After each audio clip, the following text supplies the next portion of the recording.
Problem 10 is different in that it involves angles instead of sides like we've been doing. So we have to recall that when we have parallel lines, if we extend them just a little, if we have a line that crosses through them, it is a transversal. And a transversal makes these angles and these angles the same size. So these are called corresponding angles, and we know that corresponding angles are congruent. So 1 and 2 will be the same.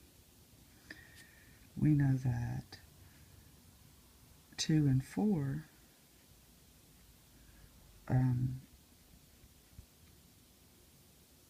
not necessarily.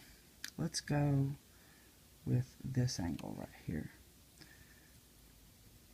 If we look at this angle, it's a linear pair, and a linear pair is made up of two angles that add to 180. So for angle 2, we're going to say 180 minus 127. 30. So 53 degrees. And we already determined that angle 1 was the same. So we know that angle 2 is 53 degrees.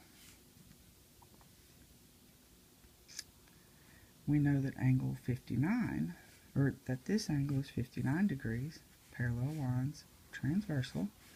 So 59 and 4 are the same. Now, if we know that this is 59 degrees, this is 53 degrees, the measures of a triangle add up to 180. So angle 3 would actually be 180 minus 53 minus 59, which would be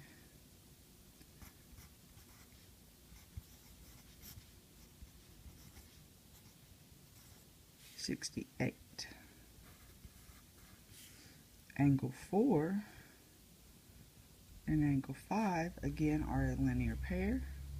So angle 5 would be 180 minus 68, minus angle 4, which is 59.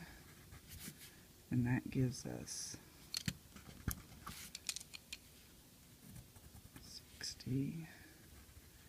121 degrees for angle 5.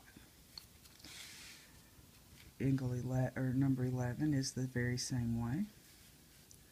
So parallel lines, transversals, angle 2 and 4 would be the same, angle 1 and 5 would be the same.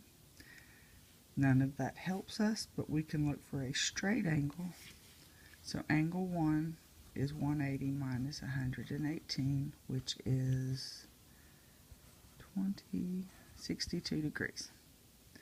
If angle 1 is 62 degrees, then angle 5 is 62 degrees because of corresponding angles.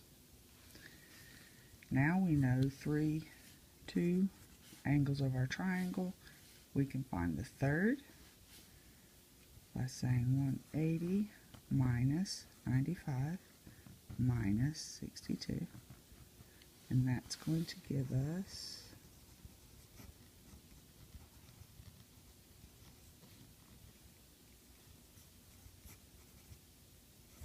23 if my arithmetic is correct.